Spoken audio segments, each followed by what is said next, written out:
ناظرین اکرام، خوش آمدید۔ آپ پروگرام دیکھ رہے ہیں آدم سے خاتم تک، اور تذکرہ ہو رہا ہے حضرت سیدنا سلیمان علیہ السلام کا۔ حضرت جابر بن عبداللہ رضی اللہ تعالی عنہ سے روایت ہے کہ حضور نبی اکرم صلی اللہ علیہ وآلہ وسلم نے ارشاد فرمایا کہ حضرت سلیمان علیہ السلام کی والدہ نے ان سے کہا کہ اے بیٹے، رات میں زیادہ نہ سویا کرو کہ رات میں نیند کی زیادتی بروز قیامت بندے کو فقیر بنا چھوڑے گی۔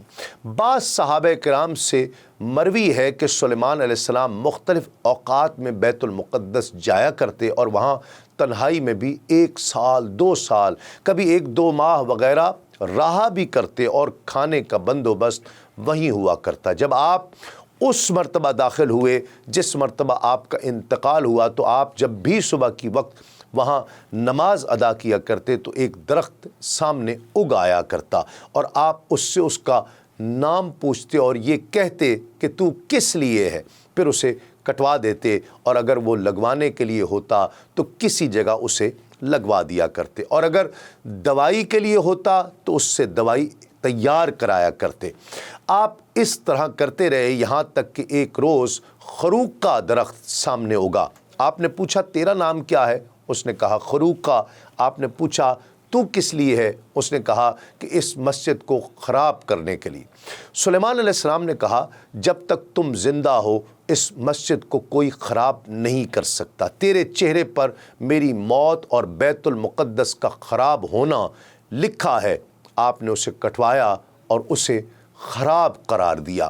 پھر آپ بیت المقدس کے محراب میں داخل ہوئے اور عصا پر ٹیک لگا کر نماز پڑھنے لگے۔ اسی حال میں آپ کا انتقال ہوا، اور جنات کو اس کا علم تک نہ ہوا۔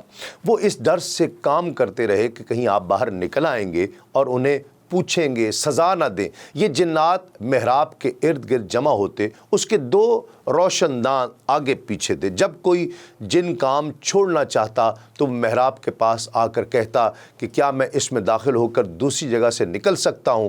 مجھے سزا تو نہیں ملے گی۔ یہ کہہ کر اسی میں داخل ہوتا اور ادھر ادھر دیکھے بغیر دوسری جانب سے نکل جاتا، یہاں تک کہ ایک بڑا جن بھی وہیں سے نکلنے لگا۔ وہ پیچھے سے داخل ہوا اور نکل گیا، اسے شرارت سوجی، وہ بار بار داخل ہوا اور نکلا۔ اس نے اسے حیران کر دیا کہ وہ جلا نہیں، اور نہ اندر سلیمان علیہ السلام کی آواز سنی۔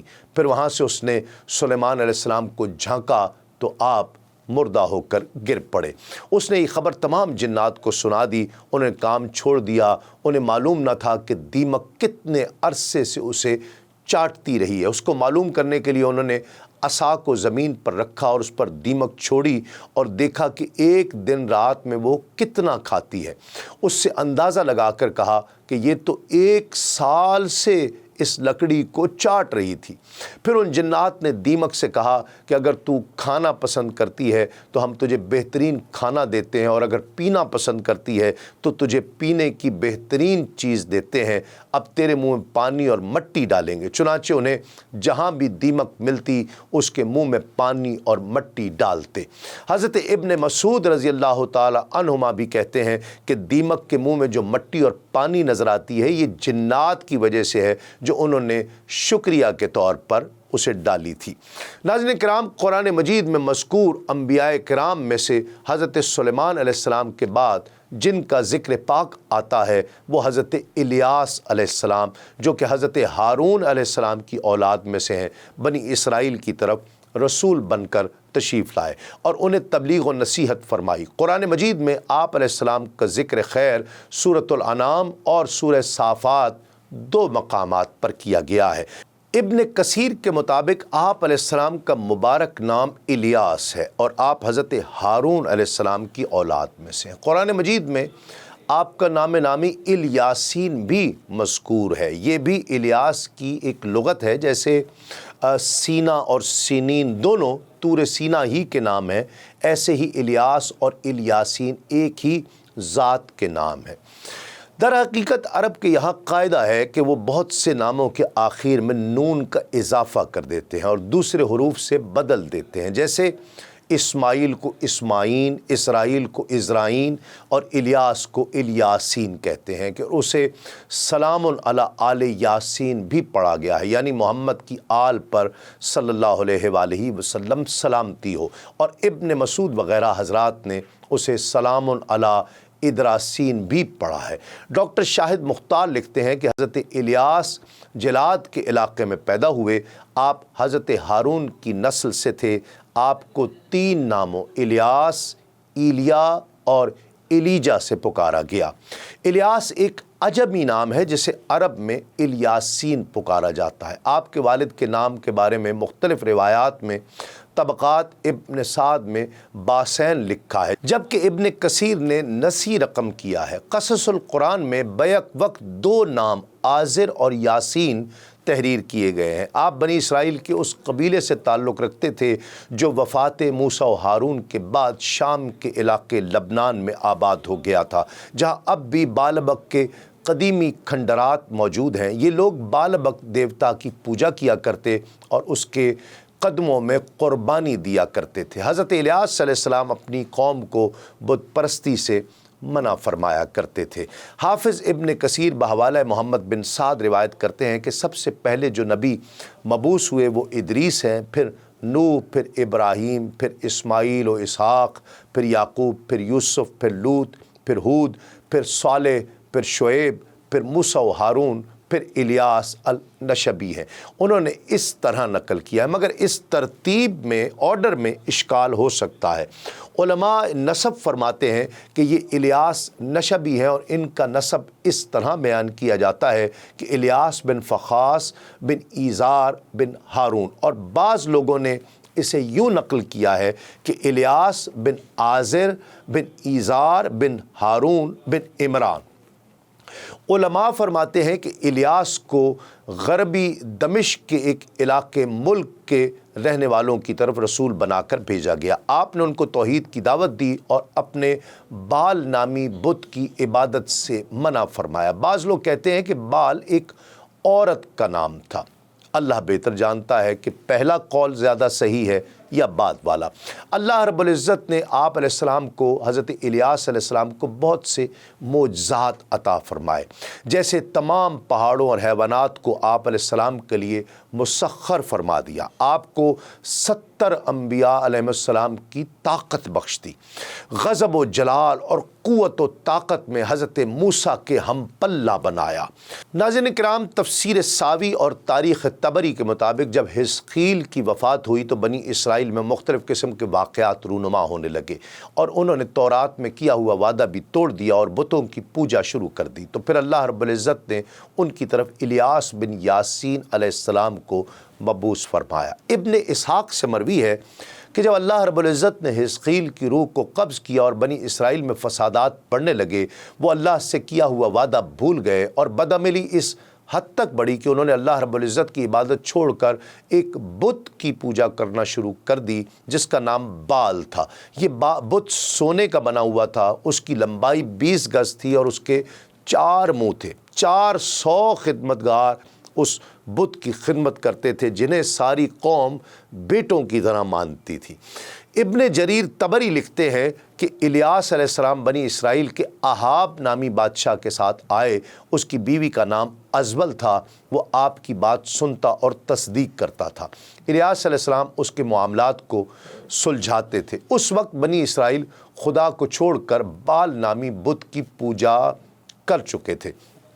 ابن اسحاق کہتے ہیں کہ میں نے کسی عالم سے سنا ہے کہ بال دراصل ایک عورت تھی جس کی وہ پوجا کیا کرتے تھے۔ یہ لوگ چونکہ اس بال نامی بت کی بہت تعظیم کرتے اور جس مقام میں وہ بت تھا اس جگہ کا نام بک تھا، اس لیے اس علاقے کا نام ہی بالبک مشہور ہو گیا۔ ان دنوں بالبک شہر پر ارہب نامی بادشاہ کی حکومت تھی، اور یہ بادشاہ شیطان کا آلہ کار بن کر ساری قوم کو بت پرستی پر مجبور کیے ہوئے تھا۔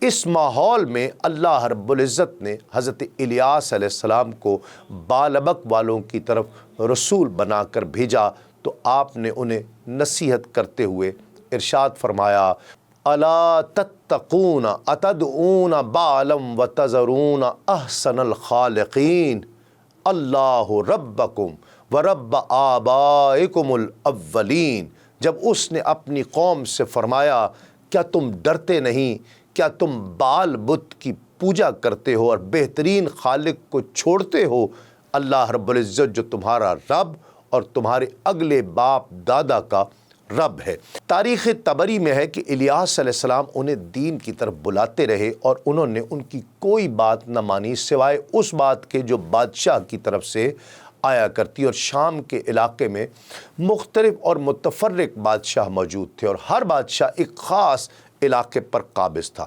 چنانچہ وہ بادشاہ بھی اب بتوں کی پوجا کرنے لگے ہیں، جیسا کہ ہم کیا کرتے تھے۔ وہ اچھے کھاتے پیتے اور گانوں کی محفلیں سجاتے ہیں، لیکن اس سب کے باوجود جسے وہ باطل سمجھتے ہیں اس کی وجہ سے ان پر دنیا تنگ نہیں ہوئی اور ان پر اللہ کا فضل ہم سب دیکھ رہے ہیں۔ یہ سن کر پریشانی اور غصے کی وجہ سے حضرت الیاس علیہ السلام کے جسم کے بال مبارک کھڑے ہو گئے۔ آپ اسے چھوڑ کر باہر نکل آئے اور وہ بادشاہ بھی دوسرے لوگوں جیسا کام کرنے لگا، یعنی بتوں کی پوجا میں مشغول ہو گیا۔ اس وقت الیاس علیہ السلام نے یہ دعا کی کہ اے اللہ، بنی اسرائیل نے تیری نافرمانی کے علاوہ ہر چیز سے انکار کیا ہے اور تیرے غیر کی عبادت پر راضی ہوئے ہیں، پس ان پر اپنی نعمتوں کو بدل دے۔ ابن جریر طبری بحوالہ ابن اسحاق لکھتے ہیں کہ الیاس پر وحی آئی کہ ہم اس کے رزق کے معاملے کو تیرے ہاتھ میں دے دیتے ہیں، یہاں تک کہ جو حکم آپ دیں گے وہی ہوگا۔ حضرت الیاس علیہ السلام نے دعا کی کہ اے اللہ، ان پر بارش کو روک دے۔ 3 سال تک بارش نہ ہوئی، یہاں تک کہ ان کے مویشی، کیڑے مکوڑے، درخت وغیرہ سب کچھ ہلاک ہو گئے اور وہ شدید مشقت میں مبتلا ہو گئے۔ جب الیاس علیہ السلام نے ان کے خلاف یہ بد دعا کی تو دل میں بنی اسرائیل سے کچھ خوف پیدا ہوا، چنانچہ وہاں رہتے جہاں صرف رات کھانا موجود ہوتا۔ لیکن جب بنی اسرائیل کے لوگ کسی گھر میں روٹی کی خوشبو محسوس کرتے تو کہتے کہ اس گھر میں الیاس داخل ہوئے ہیں، اسے نکالو، اور پھر اس گھر والے کو تکلیف پہنچایا کرتے۔ ابن جریر طبری مزید لکھتے ہیں کہ ایک روز حضرت الیاس علیہ السلام پر وحی آئی کہ آپ نے بارش نہ ہونے کی دعا مانگ کر بہت سے جانور، مویشی، پرندوں اور درختوں کو بلا وجہ ہلاک کروایا، البتہ بنی اسرائیلیوں کو ان کے گناہ کی وجہ سے ہلاک کیا گیا۔ یہ سن کر حضرت الیاس علیہ السلام نے کہا کہ اے اللہ، میں ان کے لیے دعا کروں اور ان کے لیے تنگی کے بعد خوشی لے آنے کا ذریعہ بنوں، شاید اس کی وجہ سے وہ آپ کی طرف رجوع کرنے والے اور آپ کی عبادت کرنے والے بن جائیں۔ آپ کو یہ دعا کرنے کی اجازت دے دی گئی۔ آپ بنی اسرائیل کے پاس آئے اور ان سے کہا کہ اگر تم یہ جاننا چاہتے ہو کہ اللہ رب العزت تم پر ناراض ہے اور جس کی طرف میں نے تمہیں دعوت دی ہے وہ حق ہے، تو تم ان بتوں کو نکال کر لاؤ جن کی تم عبادت کرتے ہو اور ان سے میرے خلاف دعا مانگو۔ اگر تمہاری دعا قبول ہو گئی تو اس کا مطلب یہ ہوگا کہ تمہارا مذہب حق ہے، سچا ہے، اور اگر ایسا نہ ہوا تو پھر تمہیں اس کا یقین کرنا ہوگا کہ تم باطل پر ہو، لہٰذا بت پرستی چھوڑنا ہوگی، اور پھر میں اللہ سے دعا کروں گا کہ وہ تمہاری پریشانی کو دور کرے گا۔ انہیں جواب دیا کہ آپ نے انصاف کی بات کہی ہے۔ وہ اپنے بتوں اور معبودوں کو نکال لائے اور دعا مانگی، لیکن وہ قبول کہاں ہونی تھی، قبول نہ ہوئی اور ان کی مصیبت بھی دور نہیں ہوئی، یہاں تک کہ ان پر یہ بات واضح ہو گئی کہ وہ گمراہی میں ہے۔ پھر انہوں نے الیاس علیہ السلام سے کہا کہ ہم تو ہلاک ہو چکے، آپ ہمارے لیے دعا کر دیجئے۔ حضرت الیاس علیہ السلام نے ان کے کشادگی اور سیرابی کی، پھر دعا فرمائی۔ دعا مانگتے ہی آسمان پر ڈھال کی طرح کا بادل کا ٹکڑا آیا جو اللہ کے حکم سے سمندر کی سطح سے بلند ہوا تھا۔ اس بادل کو ہی دیکھ رہے تھے کہ اور کئی بادل اٹھے اور آپس میں مل گئے، پھر ان پر بارش ہوئی جس سے وہ سیراب ہوئے۔ ان کے شہر آباد ہو گئے اور ان سے مصیبت اور پریشانی دور ہو گئی، لیکن اس کے باوجود انہوں نے حق کی طرف رجوع نہ کیا اور بت پرستی پر برقرار رہے۔ ابن ابی رواد رحمۃ اللہ علیہ سے روایت ہے کہ حضرت الیاس اور حضرت خضر علیہ السلام بیت المقدس میں رمضان شریف کے روزے رکھتے، ہر سال حج کرتے اور زمزم شریف پیتے ہیں جو انہیں آنے والے سال تک کے لیے کافی ہوتا ہے۔ حضرت عبداللہ بن عباس رضی اللہ تعالی عنہما سے روایت ہے کہ نبی کریم صلی اللہ علیہ وآلہ وسلم نے ارشاد فرمایا کہ حضرت خضر اور حضرت الیاس علیہ السلام ہر سال حج کے موسم میں منا کے مقام پر ملاقات کرتے، ایک دوسرے کا حلق فرماتے اور ان کلمات پر باہمی ملاقات ختم فرماتے ہیں کہ سبحان اللہ ما شاء اللہ لا یسوق الخیر الا اللہ ما شاء اللہ لا یصلح السوء الا اللہ ما شاء اللہ لا قوت الا باللہ۔ حضرت عبداللہ بن عباس رضی اللہ تعالی عنہما فرماتے ہیں جو ان کلمات کو صبح و شام 3 بار پڑھ لے تو اللہ رب العزت اسے ڈوبنے اور اس کا مال چوری ہونے سے محفوظ رکھے گا۔ اور حضرت عطا بن ابی رباح رحمۃ اللہ تعالی علیہ فرماتے ہیں کہ میرا گمان ہے کہ شیطان، ظالم بادشاہ، سانپ اور بچھو سے بھی اللہ رب العزت حفاظت فرمائے گا، یہ ذکر ہے۔ ابن عساکر نے اپنی سند میں حضرت امام اوزاعی رضی اللہ تعالیٰ عنہ سے روایت کیا ہے کہ انہوں نے مکحول سے روایت کیا کہ حضرت مکحول فرماتے ہیں کہ میں نے وائلہ بن اسقا کو فرماتے ہوئے سنا، انہوں نے فرمایا کہ ہم رسول اللہ صلی اللہ علیہ وآلہ وسلم کے ساتھ غزوہ تبوک میں جہاد کے لیے نکلے، یہاں تک کہ جب ہم ان کی زمین میں جزام شہر تک پہنچے جسے ہورا بھی کہا جاتا تھا تو ہمیں سخت پیاس لگی، تو ہمیں اپنے سامنے بارش کے آثار نظر آئے تو ہم خوشی سے جھوم اٹھے۔ ہم نے ایک تالاب دیکھا جس میں 2 مردار تھے اور درندے کے نشانات تھے۔ میں پانی کے قریب آیا تو ہم نے 2 مردار کھائے اور پانی پیا، پھر ہم نے کہا کہ یا رسول اللہ صلی اللہ علیہ وآلہ وسلم یہ 2 مردار ہیں اور درندوں کے نشانات ہیں جنہیں ہم نے کھا لیا۔ تو نبی پاک صلی اللہ علیہ وآلہ وسلم نے فرمایا ہاں وہ دونوں پاک ہیں، آسمان و زمین سے وہ جمع ہوتے ہیں، ان دونوں کو کوئی چیز نجس نہیں کر سکتی، اور درندوں کے لیے وہ ہے جو ان کے پیٹ میں چلا گیا اور ہمارے لیے وہ ہے جو باقی رہ گیا۔ یہاں تک کہ جب رات ہو گئی تو ہم نے سنا کہ ایک شخص غمگین آواز میں پکار رہا ہے کہ اے اللہ مجھے محمد صلی اللہ علیہ وآلہ وسلم کی امت میں شامل فرما جو کہ جنتی، بخشی ہوئی، مغفور اور بابرکت ہے۔ تو رسول اللہ صلی اللہ علیہ وآلہ وسلم نے فرمایا کہ اے حذیفہ اور اے انس اس پہاڑ کی کھائی میں جاؤ اور دیکھو کہ یہ آواز کیسی ہے۔ وہ دونوں فرماتے ہیں ہم پہاڑ کی گھاٹی میں داخل ہوئے تو ہم نے ایک ایسے آدمی کو دیکھا کہ جس کے بدن پر برف سے زیادہ سفید کپڑے ہیں اور اس کا چہرہ اور داڑھی بھی اسی طرح بالکل سفید ہے۔ ہم سمجھ نہیں پا رہے تھے کہ اس کے کپڑوں اور چہرے میں سے کون سا زیادہ چمکدار ہے، اور وہ ہم سے جسم میں 2 یا 3 گز لمبے تھے۔ ہم نے انہیں سلام کیا تو انہوں نے جواب دیا، پھر کہا مبارک ہو، کیا تم دونوں رسول اللہ صلی اللہ علیہ وآلہ وسلم کے قاصد ہو؟ ہم نے کہا جی ہاں، ہم رسول اللہ صلی اللہ علیہ وآلہ وسلم کے قاصد ہیں۔ حضرت انس و حذیفہ رضی اللہ تعالی عنہما فرماتے ہیں کہ ہم نے کہا کہ آپ کون ہیں؟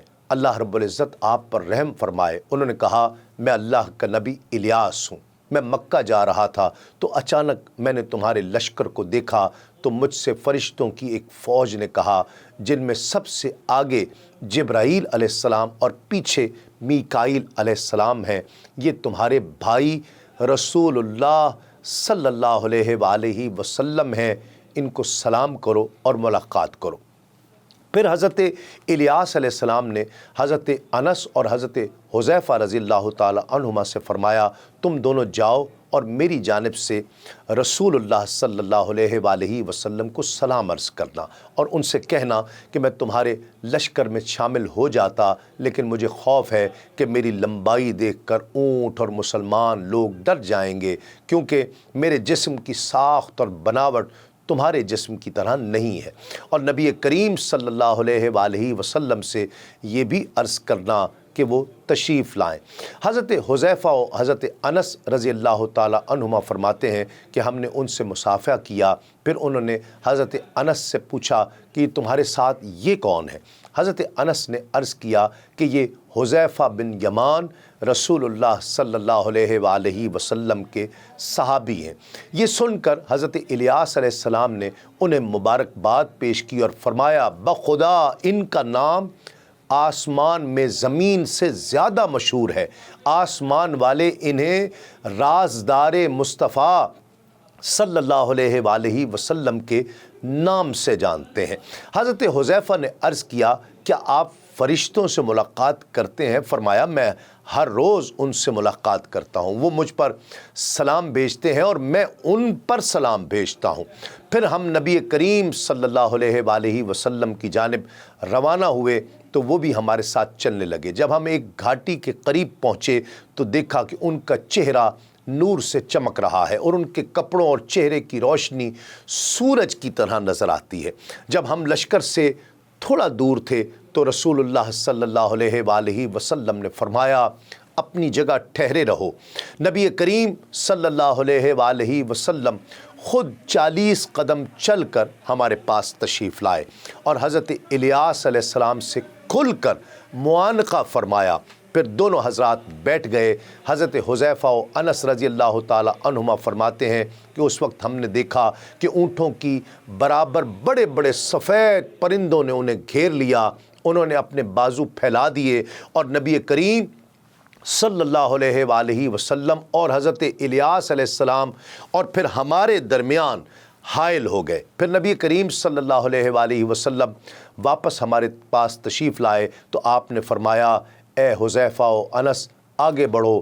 ہم آگے بڑھے، ہم نے دیکھا کہ ان کے درمیان ایک سبز دسترخوان رکھا ہوا ہے، میں نے اس سے خوبصورت کبھی کوئی چیز نہیں دیکھی۔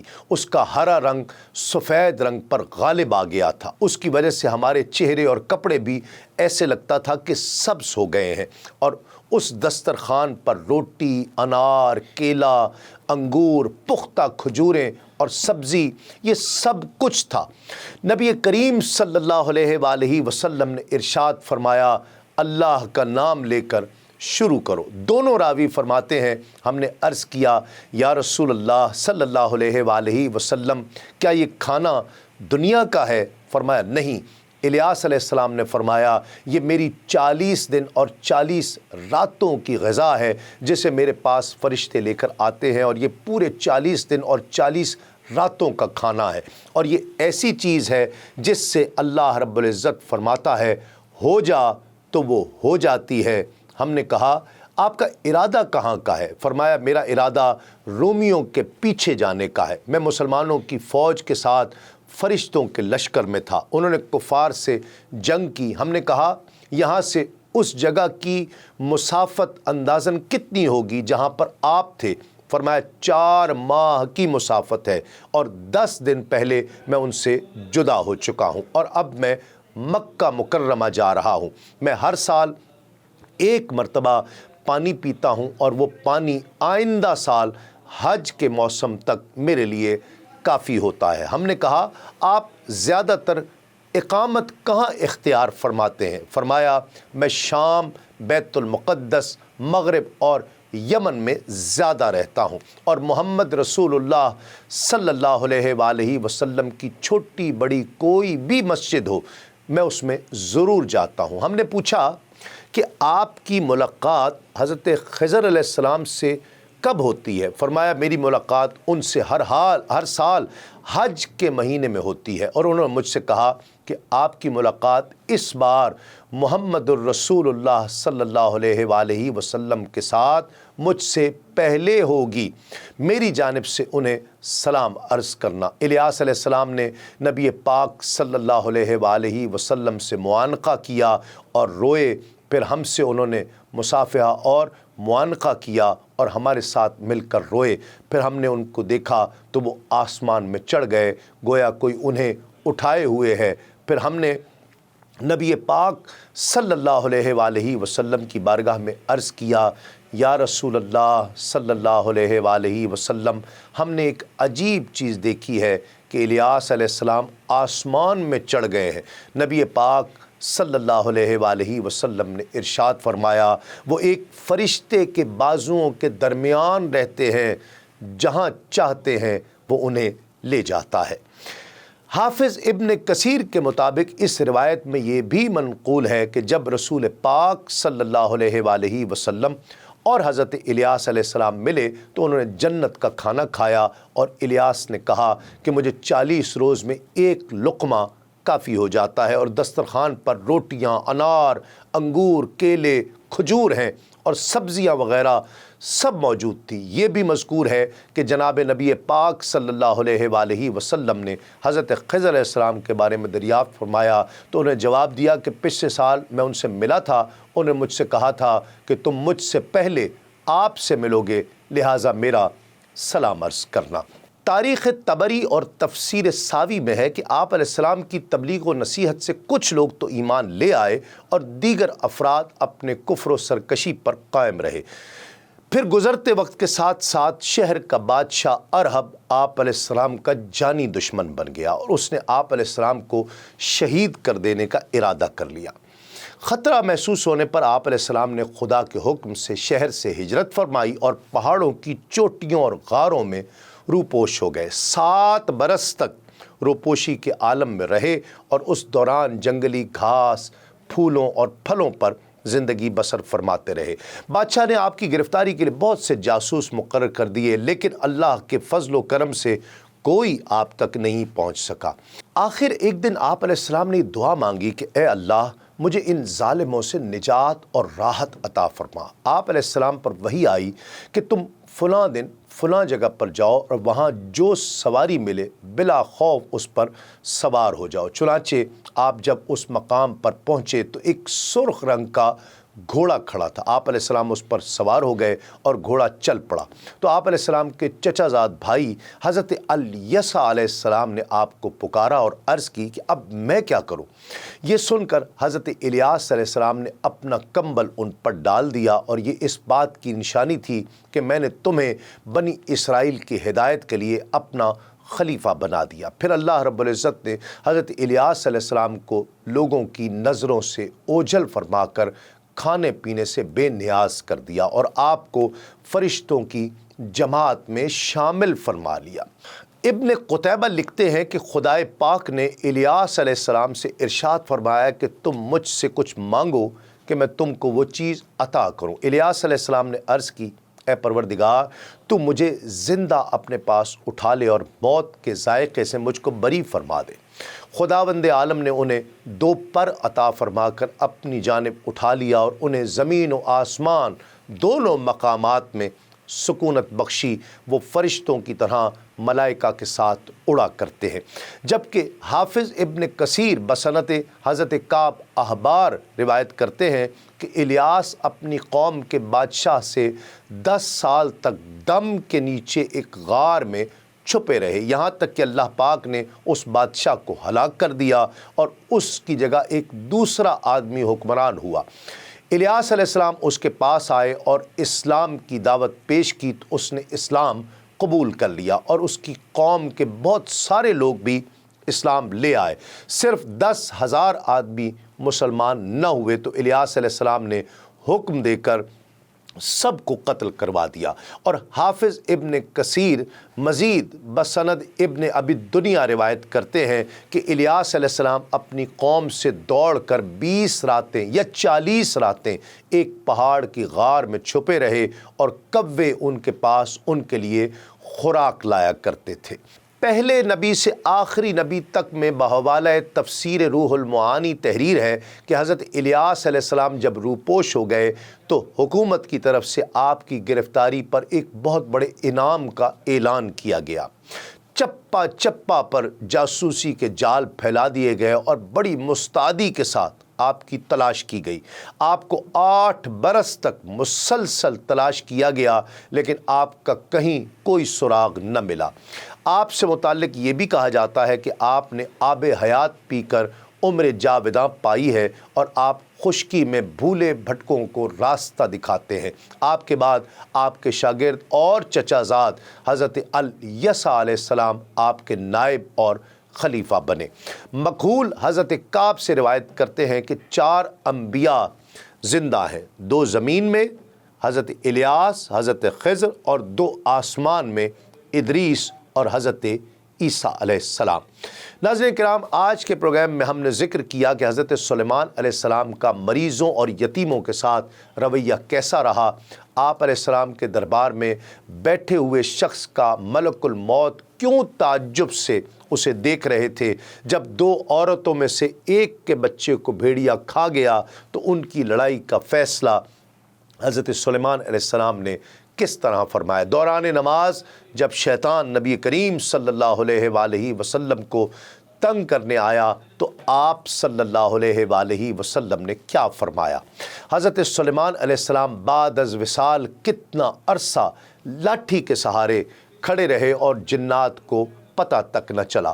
حضرت الیاس علیہ السلام کا تعارف اور نسب نامہ کیا ہے، آپ کس قوم کی طرف مبعوث کیے گئے، حضرت الیاس علیہ السلام نے بارش کے نہ ہونے کی دعا کیوں کی اور پھر کس طرح قوم کو معافی دلوائی، حضرت الیاس علیہ السلام کی شہر سے ہجرت اور دنیا سے روپوشی کا واقعہ کیا ہے۔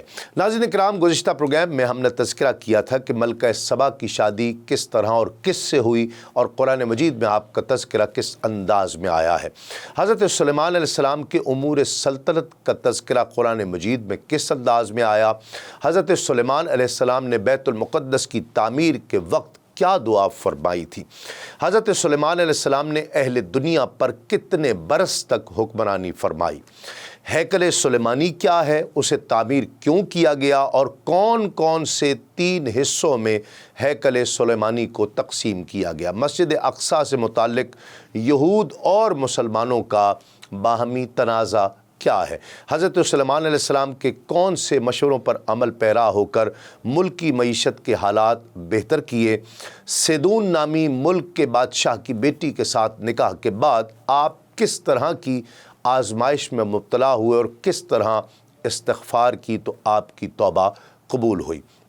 ناظرین کرام، آج کے پروگرام میں ہم تذکرہ کریں گے کہ حضرت سلیمان علیہ السلام کا مریضوں اور یتیموں کے ساتھ رویہ کیا ہوا کرتا تھا، آپ کا انداز تبلیغ و گفتگو اور تعلیمات کیا تھیں، آپ کے دربار میں بیٹھے شخص کا ملک الموت کیوں تعجب سے اسے دیکھ رہا تھا، چونٹی نے کن الفاظ میں دعا کی کہ آپ کو یقین ہو گیا کہ یہ دعا ضرور قبول ہوگی، جن 2 عورتوں میں سے ایک کے بچے کو بھیڑیا کھا گیا تھا ان کی لڑائی کا فیصلہ آپ نے کس طرح سے فرمایا۔ حضرت سلیمان علیہ السلام کے لشکروں کا زاد راہ کیا ہوا کرتا تھا، اور پھر دوران نماز جب شیطان نبی اکرم صلی اللہ علیہ وآلہ وسلم کو تنگ کرنے آیا تو آپ صلی اللہ علیہ وآلہ وسلم نے کیا فرمایا۔ حضرت سلیمان علیہ السلام کتنا عرصہ بیت المقدس میں تنہا گزارا کرتے۔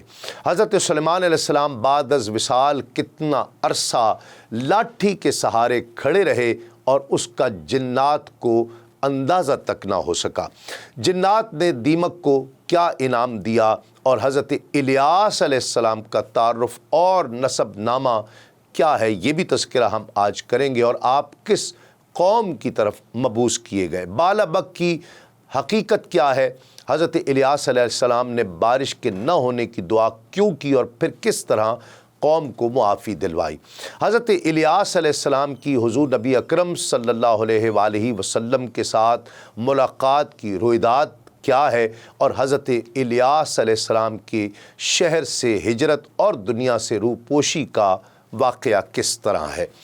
ناظرین کرام، حضرت سلیمان علیہ السلام مریضوں اور یتیموں پر خصوصی شفقت فرمایا کرتے اور انہیں اچھا کھانا کھلا کر ان کی دلجوئی فرمایا کرتے۔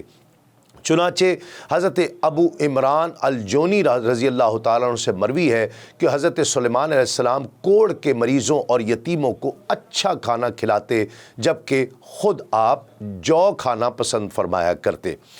روایت میں ہے کہ حضرت سلیمان علیہ السلام صبح کے وقت لوگوں کے حالات جاننے کے لیے ان کے چہروں میں غور کرتے، یہاں تک کہ مسکینوں کے پاس آ کر بیٹھ جایا کرتے اور ان کی دلجوئی کرتے ہوئے ارشاد فرمایا کرتے کہ مسکین یعنی عاجزی والا بندہ مسکینوں کے ساتھ بیٹھ گیا ہے۔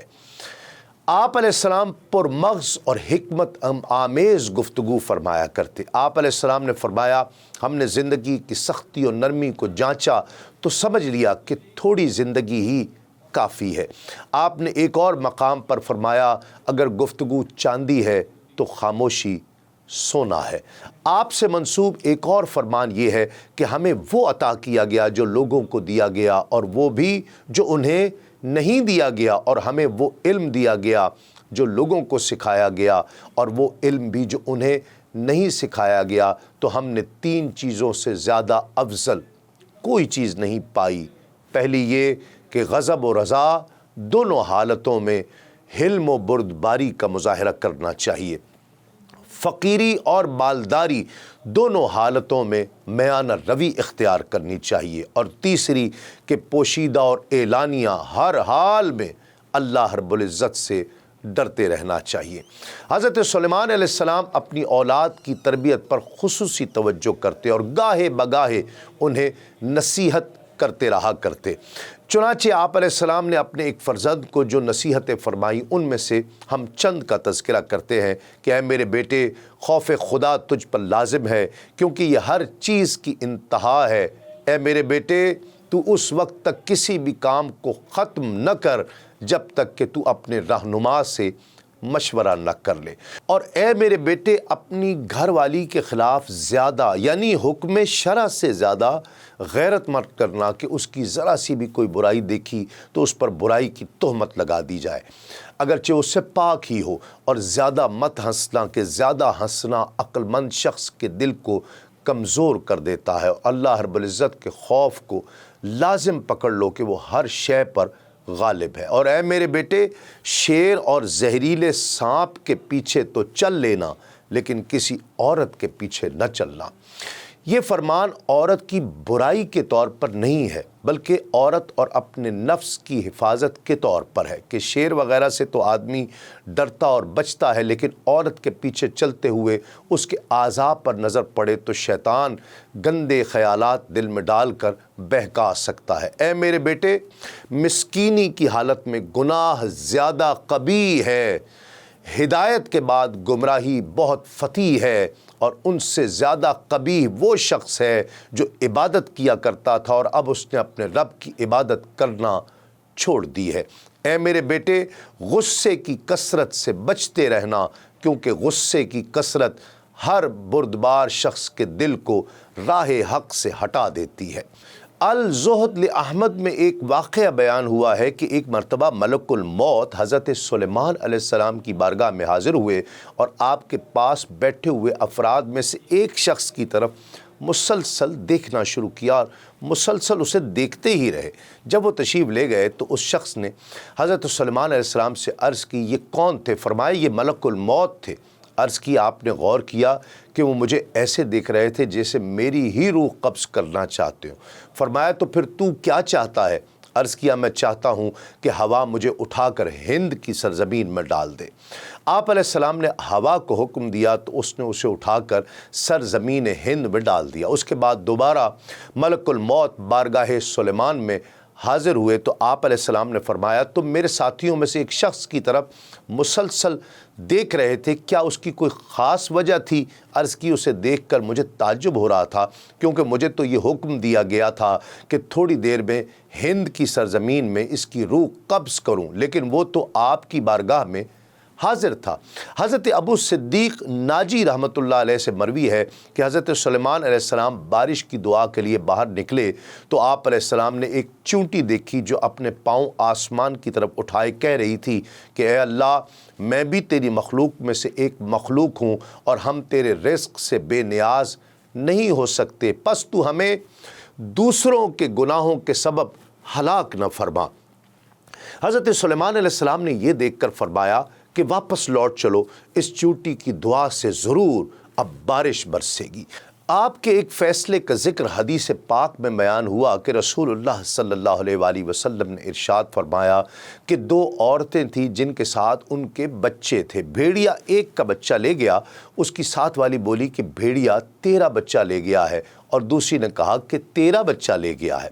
تو وہ دونوں حضرت داؤد علیہ السلام کے پاس فیصلہ لے گئیں۔ آپ نے بڑی کے حق میں اس کا فیصلہ کر دیا۔ وہ دونوں حضرت سلیمان بن داؤد علیہ السلام کے پاس گئیں، انہیں یہ خبر دی۔ آپ نے فرمایا چھری لاؤ، میں تم سے دونوں کے درمیان بچے کے دو ٹکڑے تقسیم کر دیتا ہوں۔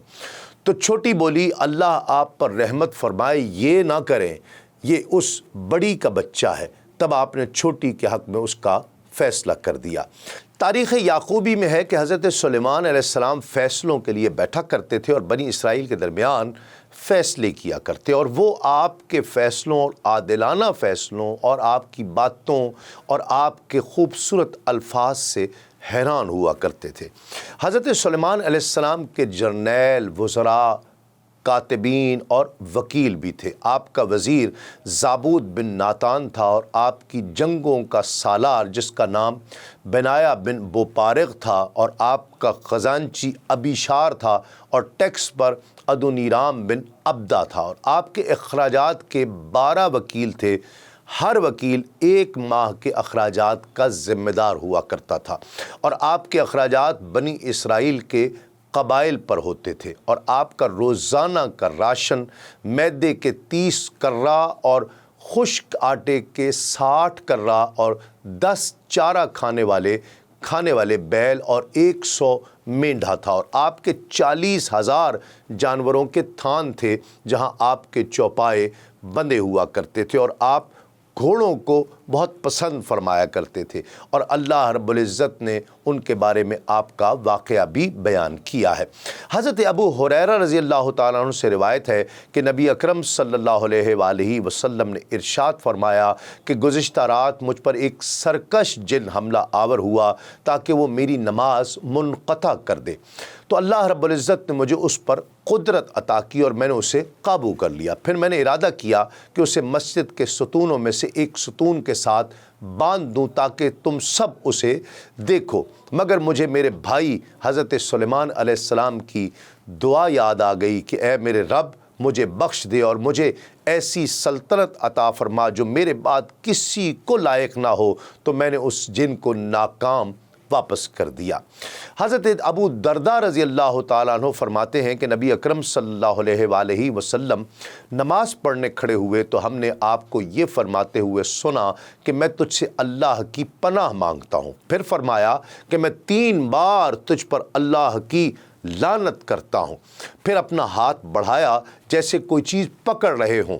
جب آپ صلی اللہ علیہ وآلہ وسلم نماز سے فارغ ہوئے تو ہم نے عرض کی کہ یا رسول اللہ صلی اللہ علیہ وآلہ وسلم، ہم نے آپ کو نماز میں ایسے کلمات کہتے سنا جو اس سے پہلے کہتے نہیں سنا تھا، اور ہم نے آپ کو ہاتھ بڑھاتے ہوئے بھی دیکھا۔ ارشاد فرمایا کہ اللہ رب العزت کا دشمن ابلیس میرا منہ جلانے کے لیے انگارے لے کر آیا، تو میں نے 3 بار کہا کہ میں تجھ سے اللہ کی پناہ مانگتا ہوں۔ پھر میں نے کہا کہ میں اللہ رب العزت کی مکمل لعنت تجھ پر ڈالتا ہوں۔ وہ 3 بار میں پیچھے نہ ہٹا تو میں نے اسے پکڑنے کا ارادہ کر لیا۔ خدا کی قسم، اگر ہمارے بھائی حضرت سلیمان علیہ السلام کی دعا کا خیال نہ ہوتا تو وہ صبح تک بندہ رہتا اور مدینے والوں کے بچے اس کے ساتھ کھیلتے رہتے۔ حضور نبی اکرم صلی اللہ علیہ وآلہ وسلم کے اس ارشاد پاک کہ ہمارے بھائی حضرت سلیمان علیہ السلام کی دعا کا خیال نہ ہوتا، اس کا مطلب یہ ہے کہ اگرچہ اللہ رب العزت نے تمام انبیاء اور رسل کے خصائص اور معجزات اور خصوصی امتیازات اور کمالات مجھ میں جمع فرما دیے ہیں، اسی لیے جنات کی تسخیر پر بھی مجھے قدرت حاصل ہے، لیکن چونکہ حضرت سلیمان علیہ السلام نے اس اختصاص کو اپنا خصوصی امتیاز قرار دیا ہے، اس لیے میں نے اس سلسلے کا مظاہرہ کرنا مناسب نہیں سمجھا۔ حضرت عبداللہ بن عباس رضی اللہ تعالی عنہما سے روایت ہے کہ حضرت سلیمان علیہ السلام کو علم، مال اور بادشاہی کے مابین اختیار عطا کیا گیا، تو آپ علیہ السلام نے علم اختیار فرمایا، جس کی برکت سے اللہ عز و جل نے انہیں دولت اور بہت بادشاہی بھی عطا فرما دی۔ ناظرین کرام، یہاں ایک مختصر سا وقفے کے بعد لوٹتے ہیں اس یقین کے ساتھ آپ کہیں نہیں جائیں گے۔